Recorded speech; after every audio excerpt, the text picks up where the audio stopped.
നമസ്കാരം.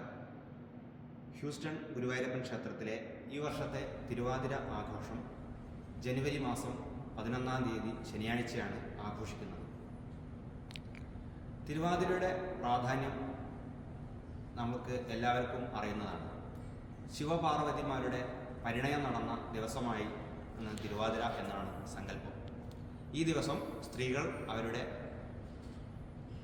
നെടുമംഗല്യത്തിനു വേണ്ടിയും വിവാഹം കഴിയാത്ത സ്ത്രീകൾ നല്ല വരനെ ലഭിക്കാൻ വേണ്ടിയും തിരുവാതിര വ്രതം ആഘോഷിക്കുന്നു. ഈ ദിവസം അവർ രാത്രി തിരുവാതിരക്കളി, അതേപോലെ പാതിരാപ്പൂ ചൂടൽ, 108 വെറ്റില മുറുക്കൽ ഇങ്ങനെയുള്ള ചടങ്ങുകളോട് കൂടിയിട്ട് തിരുവാതിര ആടിയും പാടിയും തിരുവാതിര വ്രതം ആചരിക്കുന്നു. ഈ ദിവസം ഗുരുവായൂരപ്പൻ ക്ഷേത്രത്തിൽ ഇതോടനുബന്ധിച്ച് രാത്രി ഗുരുവായൂരപ്പൻ്റെ ദീപാരാധനയ്ക്ക് ശേഷം പ്രധാനമായിട്ടൊരു ശിവപൂജ നടക്കുന്നുണ്ട്.